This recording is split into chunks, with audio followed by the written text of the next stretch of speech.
মুসলিমদের মাইনাস করার নীতি হিসেবে ভারতের বিজেপি সরকার এক ন্যাক্কারজনক পদক্ষেপ গ্রহণ করল।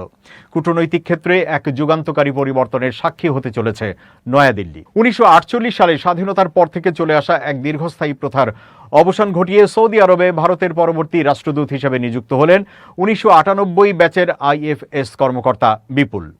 নরেন্দ্র মোদী সরকারের এই সিদ্ধান্তের ফলে রিয়াদে কোনো প্রবীণ মুসলিম কূটনীতিককে নিয়োগ করার যে ঐতিহ্য এতদিন ধরে চলে আসছিল তাতে ছেদ পড়ল। দ্য ওয়ার এর প্রতিবেদন অনুযায়ী মঙ্গলবার ভারতীয় পররাষ্ট্র মন্ত্রণালয়ের পক্ষ থেকে এই নতুন নিয়োগের কথা আনুষ্ঠানিকভাবে ঘোষণা করা হয়েছে। স্বাধীনতার পর থেকে এতদিন পর্যন্ত সৌদি আরবে ভারতের রাষ্ট্রদূত এবং জেদ্দায় কনসাল জেনারেল হিসেবে শুধুমাত্র মুসলিম কূটনীতিকদেরই নিয়োগ করার রেওয়াজ ছিল।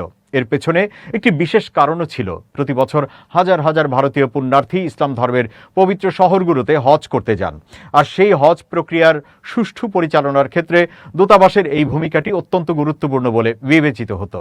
তবে গত কয়েক দশকে এই পদের জন্য উপযুক্ত প্রার্থীর সংখ্যা ক্রমশ কমে আসছিল। ক্ষমতাসীন বিজেপি বা নরেন্দ্র মোদী সমর্থিত পর্যাপ্ত অভিজ্ঞতা সম্পন্ন মুসলিম কূটনীতিক খুঁজে বের করা এবং তাদের রিয়াদে কাজ করার সদিচ্ছার অভাব, এই দুই কারণেই পরিস্থিতি বেশ জটিল হয়ে ওঠে। তাছাড়া এক্ষেত্রে বিজেপির মুসলিম বিদ্বেষী নীতিকেও মূল কারণ হিসেবে দেখছেন অনেকেই। পরিস্থিতি সামাল দিতে সরকারকে বাধ্য হয়ে অনেক সময় পেশাদার IFS অফিসারদের গণ্ডির বাইরে গিয়েও প্রার্থী খুঁজতে হয়েছে, যার অন্যতম উল্লেখযোগ্য উদাহরণ হলেন মুম্বাই পুলিশের সাবেক কমিশনার আহমেদ জাবেদ, যিনি 2016 থেকে 2019 সাল পর্যন্ত সৌদি আরবে ভারতের রাষ্ট্রদূত হিসেবে দায়িত্ব পালন করেছিলেন। বর্তমানে কাতারে ভারতের রাষ্ট্রদূত হিসেবে কর্মরত বিপুল বিদায়ী রাষ্ট্রদূত সুহেল আজাজ খানের স্থলাভিষিক্ত হবেন।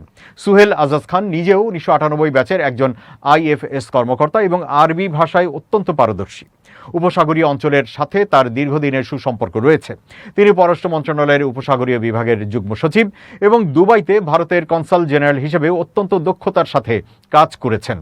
নতুন এই রাষ্ট্রদূত এমন এক গুরুত্বপূর্ণ সময়ে রিয়াদের দায়িত্ব নিচ্ছেন যখন সৌদি আরব এক পরিবর্তনশীল আঞ্চলিক প্রেক্ষাপটের মধ্য দিয়ে যাচ্ছে।